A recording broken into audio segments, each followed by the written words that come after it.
Yang siap mendengarkan firman Tuhan katakan amin. Siapkan hati saudara, siapkan Alkitab saudara, dan juga catatan saudara. Apakah saudara baik-baik? Amin.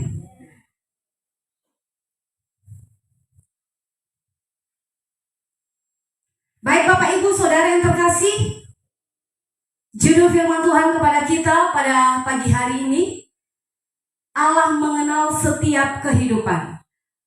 Buka Alkitab saudara, Bilangan 1 ayat 1 sampai 19.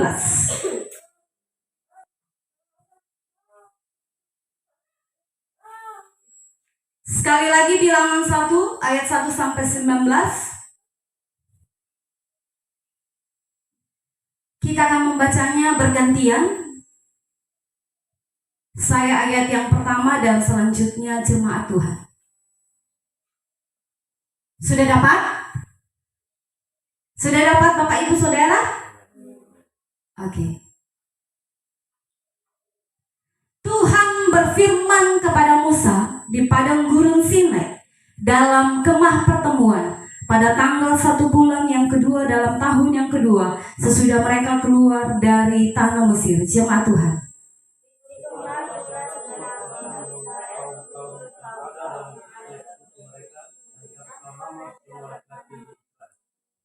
Yang berumur 20 tahun ke atas dan yang sanggup berperang orang demi orang. Engkau ini beserta Harun harus mencatat mereka menurut pasukannya masing-masing.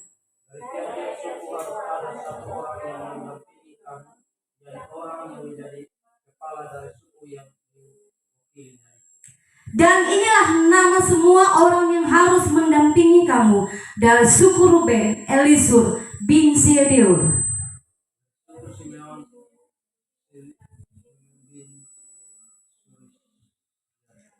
Dari suku Yehuda, Nahason bin Aminah. Dari suku Zebulon, Eliab bin Helon.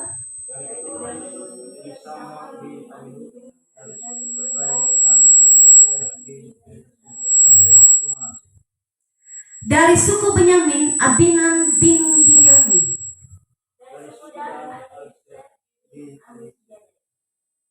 Dari suku Asyir, Pagiel bin Okran.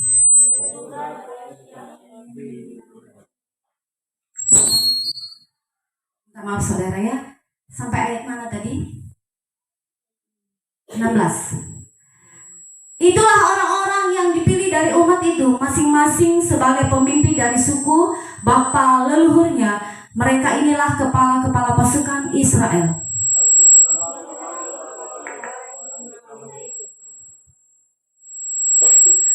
Dan pada tanggal 1 bulan yang kedua, mereka menyuruh segenap umat berkumpul.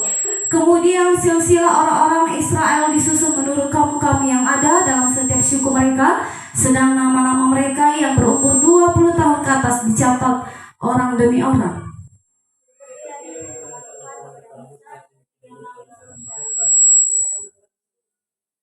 Haleluya.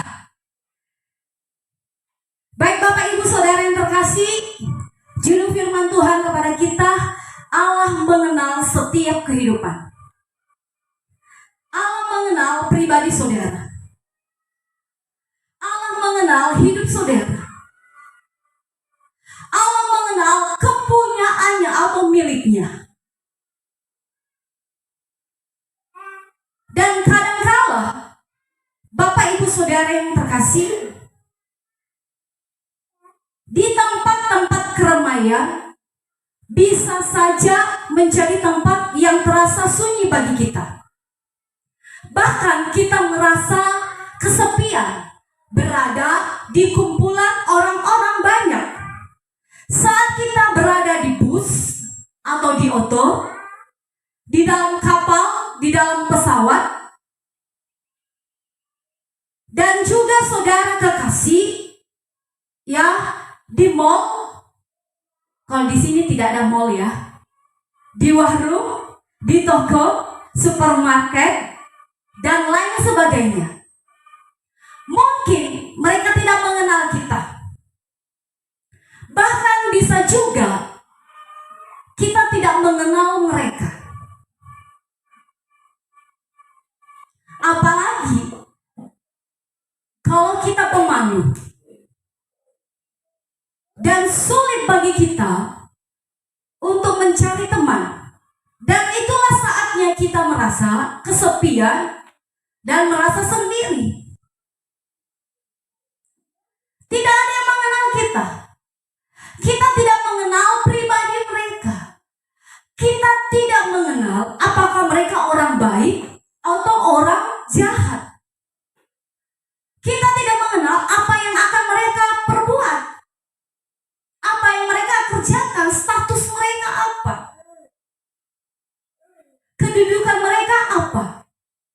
Bahkan mereka juga mungkin tidak mengenal kita, siapa kita.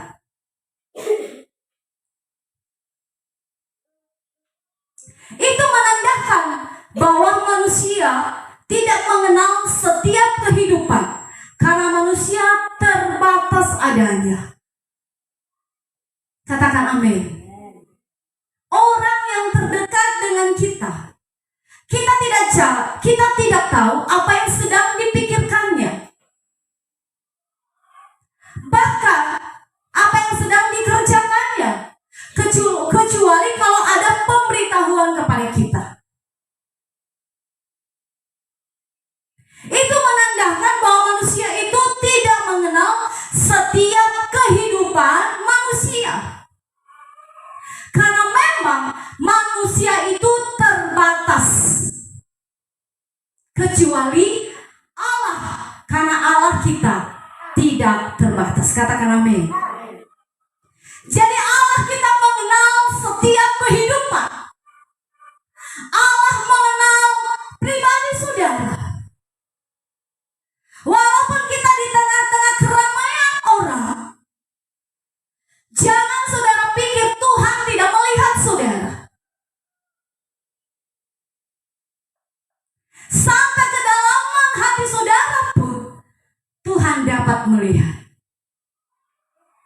Tuhan dapat melihat kekurangan saudara, kelebihan saudara, bakat saudara. Tetapi manusia tidak dapat melihat itu. Katakan amin. Katakan amin. Pada saat bangsa Israel meninggalkan Mesir dalam perjalanan menuju tanah yang Allah janjikan kepada mereka, sepertinya ada lautan wajah manusia. Ya, ribuan orang mengikuti pimpinan Musa, yang mengikuti pimpinan Tuhan. Bahkan mereka berputar-putar selama bertahun-tahun. Dalam keadaan itu, ya, atau dalam keramaian manusia itu, tidak ada yang asing bagi Tuhan. Banyaknya pengikut dalam pimpinan Musa, Tuhan tahu siapa mereka satu persatu. Jutaan manusia, Tuhan tahu mereka satu persatu. Tidak ada yang asing wajahnya di hadapan Tuhan. Kalau kita berpergian ke suatu tempat, dan mungkin saja kita melihat wajah-wajah yang kita temui itu asing bagi kita. Tidak pernah kita lihat orang tersebut. Tidak pernah kita berkenalan kepada orang tersebut. Itu wajar. Karena sudah saya katakan tadi, kita terbatas. Tetapi Tuhan tidak demikian. Dia mengenal ciptaannya. Katakan amin.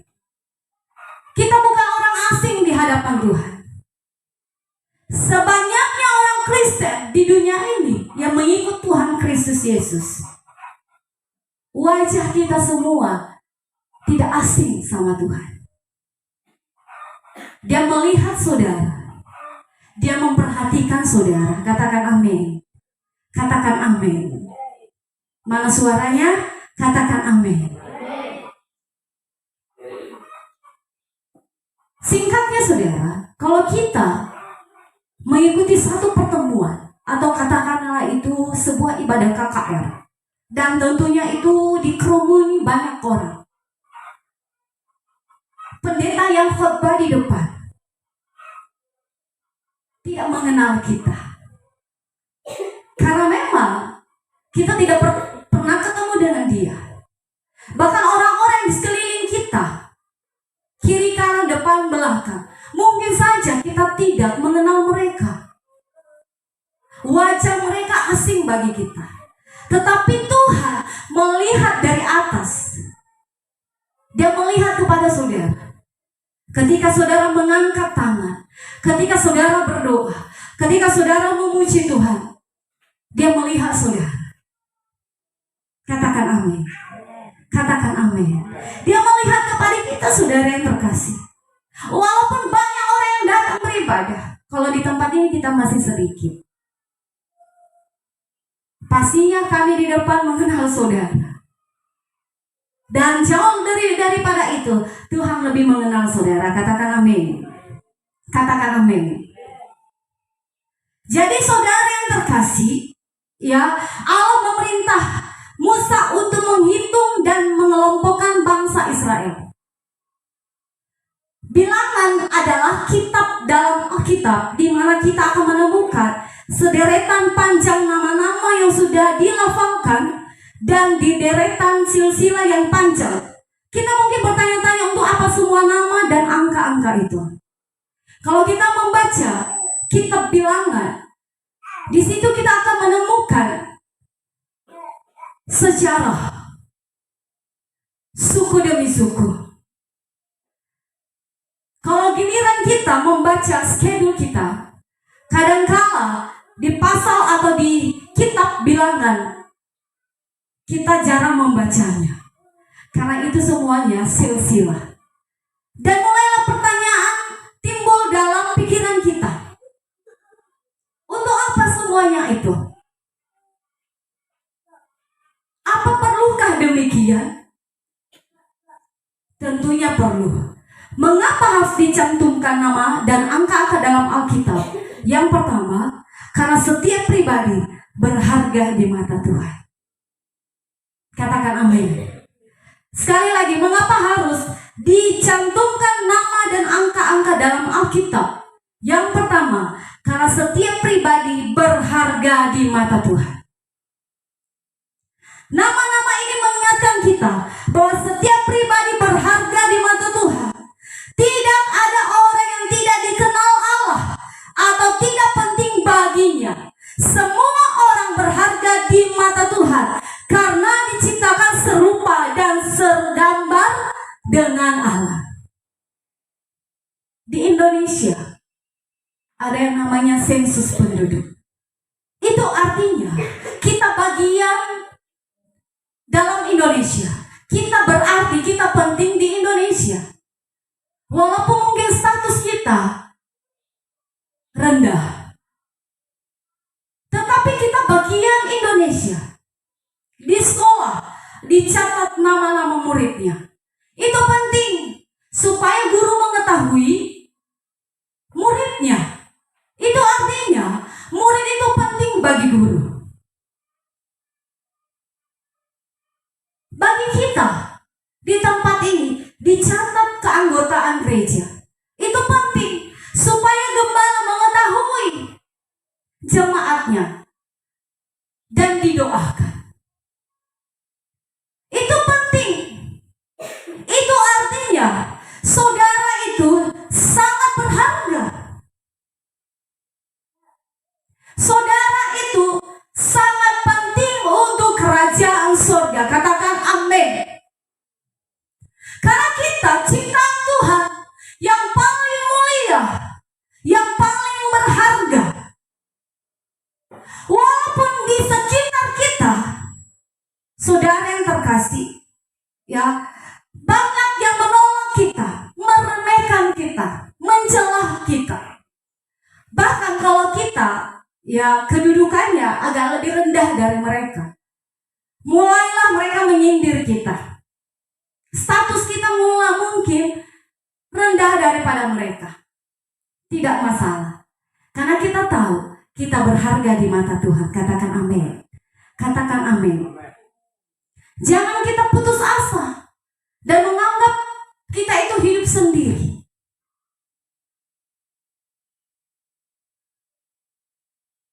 Yakin saudara bahwa Tuhan itu peduli kepada saudara.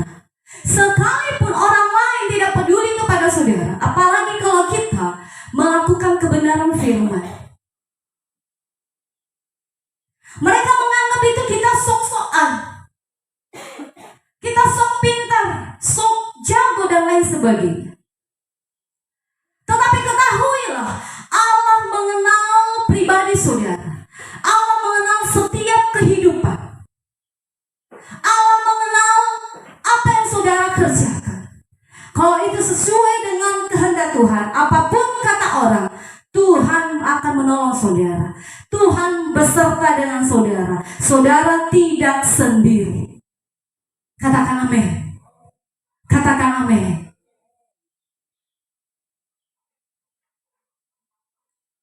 Walaupun tidak banyak orang mendukung kita ketika kita melakukan yang benar, tapi Tuhan mendukung saudara. Tuhan di pihak saudara. Tuhan akan memampukan saudara. Karena Tuhan lebih mengenal kehidupan saudara dibanding orang-orang di sekitar saudara. Katakan amin. Katakan amin. Makanya firman Tuhan berkata, saudara kekasih, Yesaya 43 ayat 4a. Oleh karena engkau berharga di mataku dan mulia, dan aku ini mengasihi engkau. Sekali lagi, Yesaya 43 ayat 4a. Oleh karena engkau berharga di mataku dan mulia, dan aku ini mengasihi engkau. Sama-sama katakan, aku berharga di mata Tuhan.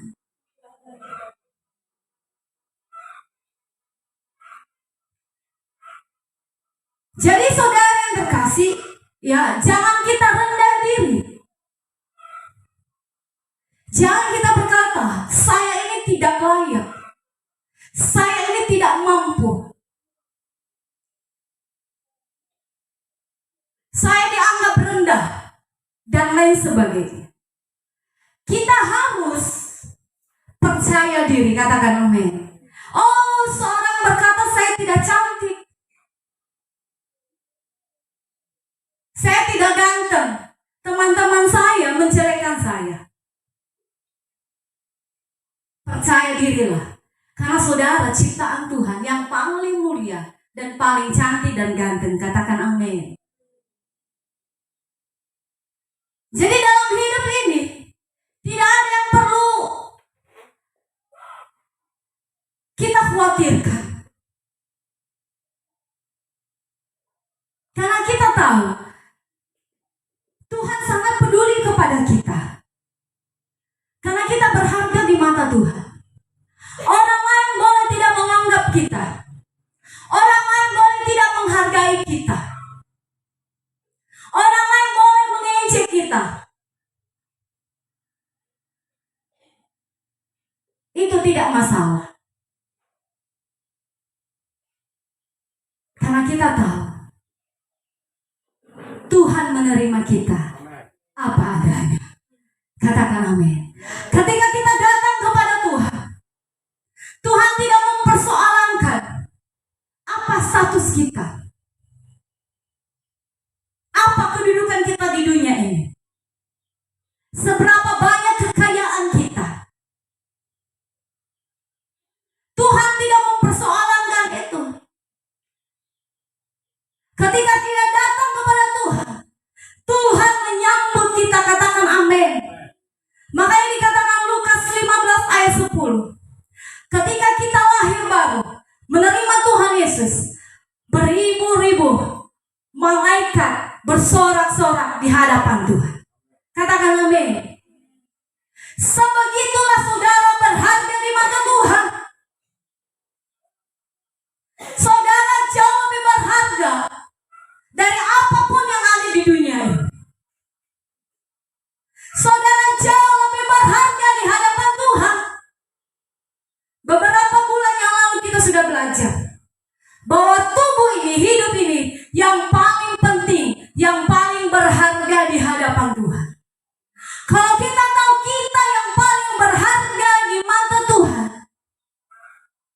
Jangan mau sedih lagi. Jangan mau diperhamba ketakutan.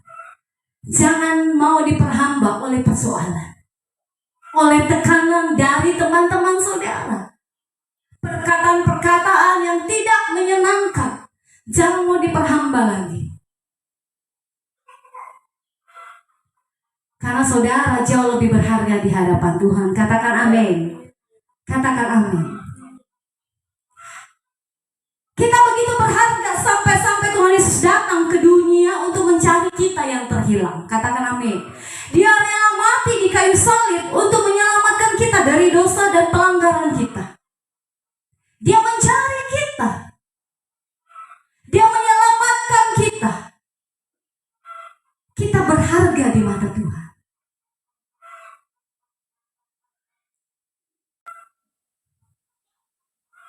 Demikian juga kita, saudara kekasih.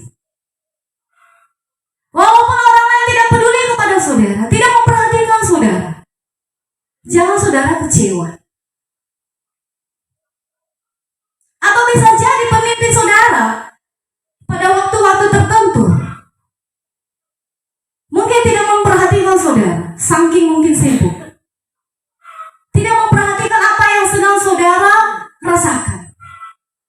Jangan kecewa, karena lebih daripada itu, Allah kita mengenal saudara. Allah kita lebih peduli kepada saudara. Katakan amin. Katakan amin. Itulah luar biasa Tuhan kita.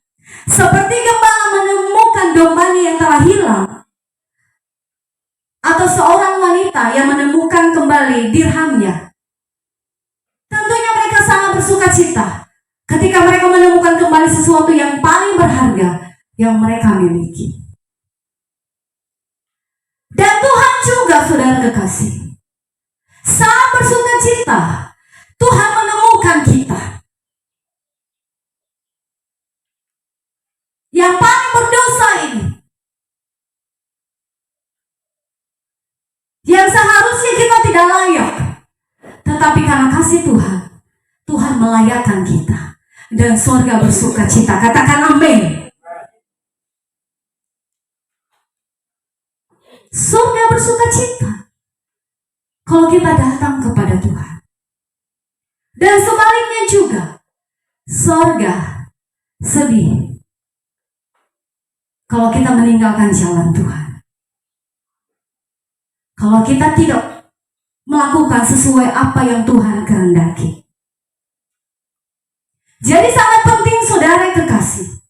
Kenapa Tuhan memerintahkan kepada Musa untuk mencatat nama-nama Israel? Karena memang, saudara kekasih, setiap pribadi itu berharga di mata Tuhan. Katakan amin. Sama-sama katakan, saya berharga di mata Tuhan. Untuk itu Bapak Ibu Saudara yang terkasih, kalau kita tahu kita berharga di mata Tuhan, mari kita jaga hidup kita agar tetap berkenan kepada Tuhan, agar tetap mulia di hadapan Tuhan. Karena saya sudah katakan tadi, kita yang paling berharga dari ciptaan yang lain. Jangan gara-gara dunia ini yang tidak berharga membuat diri saudara tidak berharga, membuat saudara atau membuat diri saudara tidak layak di hadapan Tuhan. Jangan hal-hal yang tidak berharga di dunia ini membuat saudara jauh daripada Tuhan. Karena saudara yang paling berharga di hadapan Tuhan. Saudara yang paling berharga dari ciptaan yang ada di dunia ini. Karena kita diciptakan segambar dan serupa dengan Allah. Kalau kita diciptakan segambar dan serupa dengan Allah, karakter kita, hidup kita harus sesuai dengan pencipta. Benar demikian? Amin.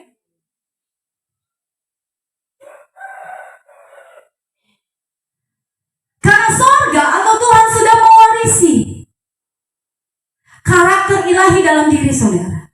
Karena kita serupa dan segambar dengan Allah. Apalagi kita sudah di dalam Tuhan. Milikilah karakter Kristus. Katakan amin. Katakan amin. Karena kita diciptakan segambar dan serupa dengan Allah. Katakan amin. Yang kedua, mengapa harus dicantumkan nama dan angka-angka dalam Alkitab? Yang pertama tadi, karena setiap pribadi berharga di mata Tuhan. Yang kedua, karena Allah memberi tugas kepada setiap orang. Sejak dunia diciptakan, Allah telah memberi tugas kepada manusia untuk menjaga, memelihara, dan mencintai Allah dan ciptaan yang lain sebagai bentuk dari tanggung jawab untuk menjaga dan melestarikannya. Kita diberi tugas untuk menjaga, memelihara, bukan untuk merusak.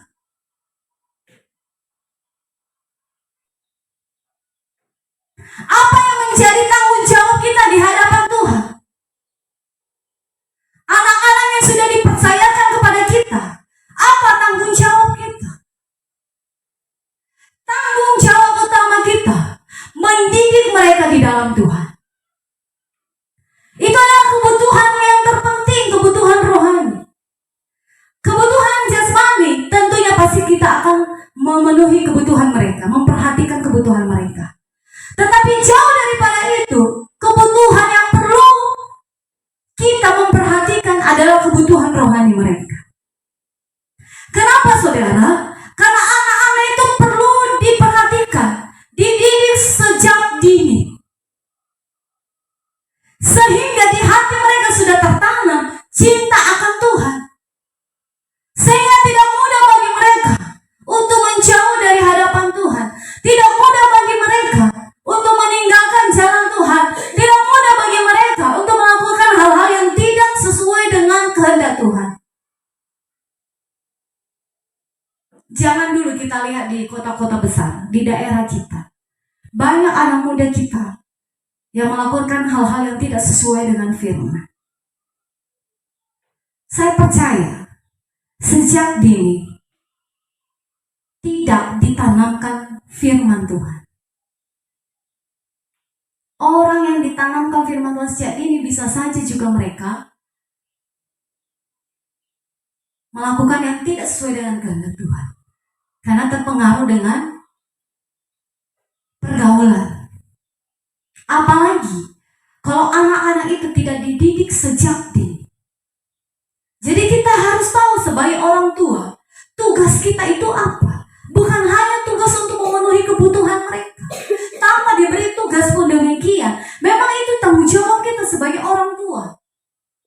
Tetapi yang perlu kita tahu dan ketahui, tugas yang paling utama itu mendidik mereka takut akan Tuhan sejak dini. Supaya kelaknya mereka besar, bertumbuh di dalam Tuhan. Katakan amin. Katakan amin. Itu contoh. Bahkan dalam bermasyarakat juga kita punya tugas mematuhi perintah pemimpin atau pemerintah sesuai kehendak Tuhan.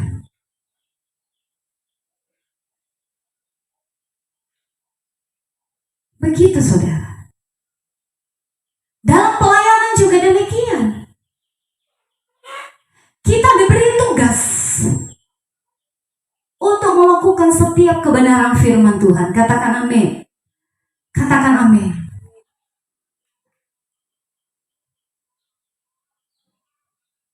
Tugas seorang ayah, tugas seorang istri, tugas seorang anak. Jadi kita semuanya diberikan tugas. Apa tugas kita sebagai anak?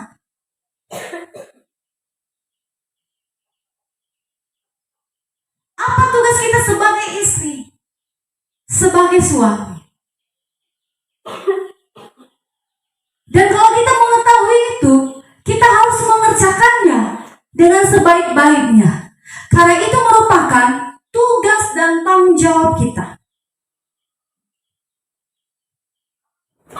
Bagi gembala juga diberikan tugas. Tugasnya apa? Doa dan firman, memenuhi kebutuhan rohani jemaat. Tidak lain daripada itu. Seperti Kisah 6 dicatat demikian.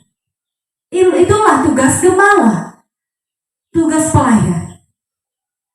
Dan lebih daripada itu, kita memiliki satu tugas yang harus kita kerjakan di dalam Tuhan, yaitu tugas amanat agung. Matius 28 ayat 19-20. Satu orang bacakannya bagi kita.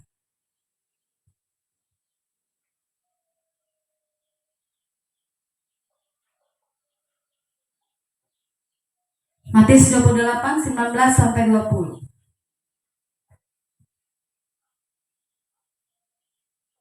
Karena itu pergilah jadikanlah semua bangsa muridku dan baptislah mereka dalam nama Bapa dan Anak dan Roh Kudus. Dan ajarlah mereka melakukan segala sesuatu yang telah kuperintahkan kepadamu. Dan ketahuilah aku menyertai kamu senantiasa sampai kepada akhir. Iya. Ini adalah tugas bersama yang Tuhan tugaskan kepada setiap kita yang sudah di dalam Tuhan. Tuhan Yesus berkata, pergilah jadikan semua bangsa muridku. Ini adalah tugas kita bersama. Ini adalah tanggung jawab kita bersama. Selain kita memiliki tugas secara jasmani, saudara kekasih, kita punya tugas secara rohani. Amanat agung ini harus kita kerjakan. Karena itu yang Tuhan kehendaki. Pergilah, jadikan semua bangsa muridku. Itu yang Tuhan perintahkan kepada kita. Jadi tidak ada alasan dan berkata, saya tidak bisa melakukannya. Ini bukan hanya tugas pelayan atau gembala atau pemimpin gereja, tapi semua kita yang adalah ciptaan Tuhan, yang berharga di mata Tuhan, kita punya tugas yang sama. Katakan amin. Di bilangan yang sudah kita baca, tugas mereka berbeda-beda. Dari suku ini yang akan jadi pemimpin-pemimpin dari suku yang lain. Mereka punya tugas yang berbeda-beda. Di sebuah gereja, kita memang punya tugas yang beda-beda. Ada yang namanya pemain musik, pemimpin pujian, pendoa, jemaat, dan pelayanan yang lainnya. Guru sekolah minggu, seleb. Tetapi keseluruhan, itu hanya bentuk pelayanannya. Tapi keseluruhan kita punya tugas yang sama, yaitu menyelesaikan atau mengerjakan amanat agung. Seperti Matius 28 ayat 19-20. Ini yang Tuhan mau kita kerjakan dalam hidup kita, supaya kita memberitakan Injil kemanapun kita berada. Katakan amin. Mungkin saja ada yang menolak, ada yang tidak. Tidak masalah. Mari kita kerjakan amanat agung. Katakan amin. Ini adalah sebuah perintah yang kita kerjakan. Apalagi nanti keluarga Lanik ada acara, baik tanggal 3, tanggal 8. Tidak secara kebetulan, saudara. Kenapa? Disitulah kita menunjukkan dan berkata, inilah yang sesungguhnya kebenaran. Katakan amin. Oh, pasti ada penolakan. Ada bisik-bisikan di luar sana. Oh, keluarga ini demikian. Mereka terlalu dan lain sebagainya. Tidak masalah. Yang penting kita melakukan apa yang benar di hadapan Tuhan. Kenapa saudara jauh lebih berharga? Saudara milik Tuhan, milik kepunyaannya. Dia mengenal setiap kehidupan. Dia mengenal pribadi saudara. Dan ketika Tuhan melihat saudara, Tuhan menemukan saudara melakukan sesuai apa yang diinginkan Bapa. Katakan amin. Kadang-kadang saudara, kita menjaga perasaan orang. Tetapi kita tidak bisa menjaga perasaan Tuhan yang menciptakan kita. Yang menganggap kita itu berharga. Yang mengangkat kita dari lumpur dosa kepada satu kehidupan. Itu yang menjadi persoalan bagi orang Kristen sampai sekarang ini. Demi kepentingan orang, demi nama baik, dan tidak mau digosipkan di luar sana, saya ikut saja apa mau mereka. Saudara kekasih, untuk melakukan perintah aku, melakukan kebenaran firman, pasti ada penolakan, ada ejekan.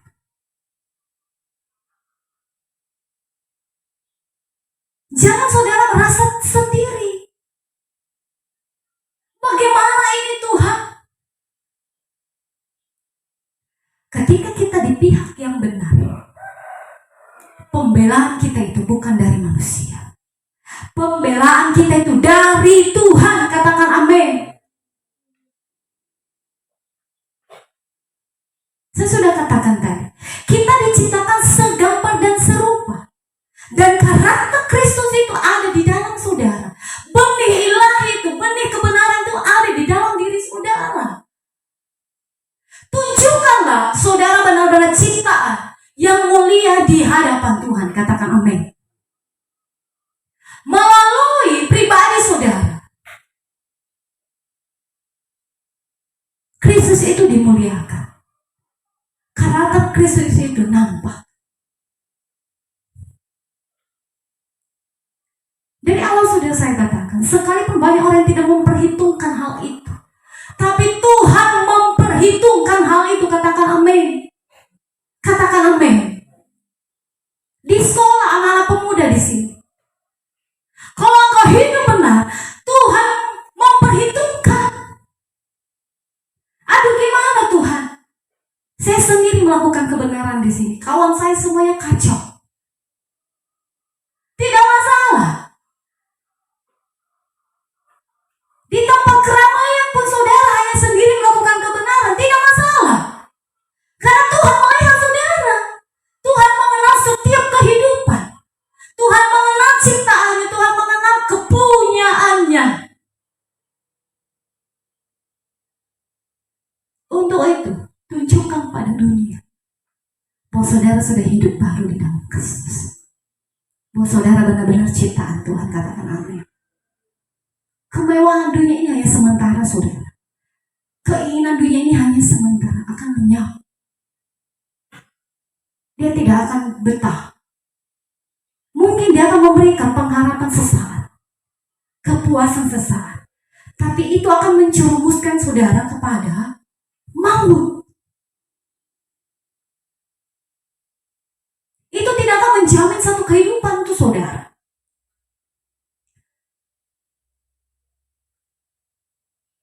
Katakan amin. Untuk itu saudara kekasih, selagi kita bernafas atau kita ada di dunia ini, mari kita kerjakan perintah Tuhan. Mari kita kerjakan kebenaran firman. Karena itu tugas kita bersama. Katakan amin. Dan firman Tuhan berkata juga, kerjakanlah keselamatanmu di dalam Tuhan dengan takut dan gentar. Bukan berarti kita ketakutan seperti orang kejar-kejar. Kita tidak demikian. Artinya saudara,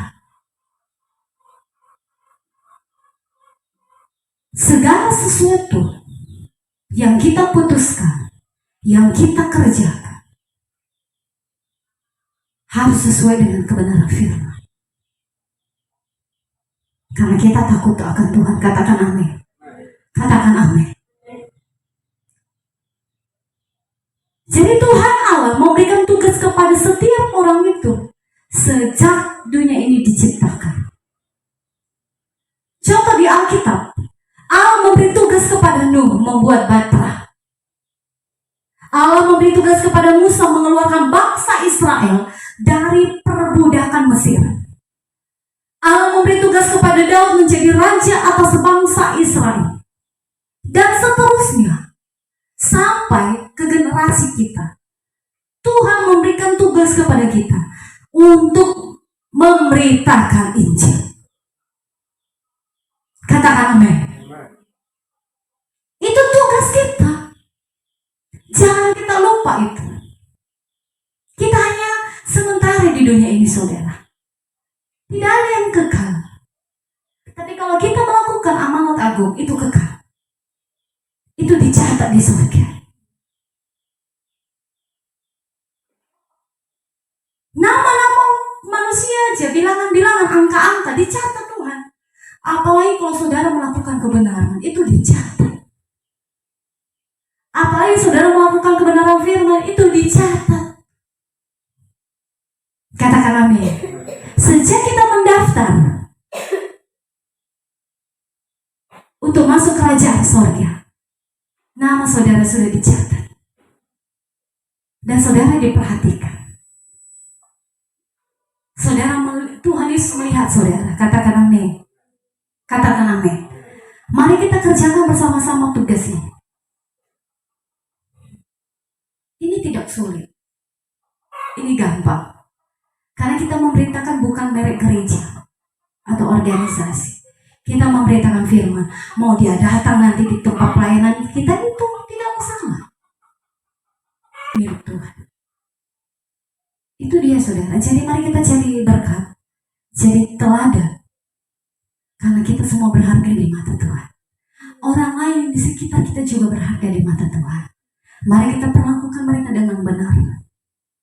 Mari kita sayangi mereka. Mari kita perhatikan mereka. Karena mereka berharga di mata Tuhan. Haleluya. Kiranya firman Tuhan pada pagi hari ini memberkati kita semuanya. Bahwa Allah mengenal setiap kehidupan kita. Dimanapun kita berada, kita percaya Tuhan melihat kita. Tuhan Yesus memberkati kita. Biarlah firman Tuhan ini benar-benar menjadi rema dalam hidup kita. Dan kita kerjakan dalam hidup kita. Terima kasih Tuhan, Engkau baik. Haleluya. Mari kita bangkit berdiri. Jemaat Tuhan yang saya kasihi. Mari kita bersyukur bahwa kebenaran firman Tuhan pada pagi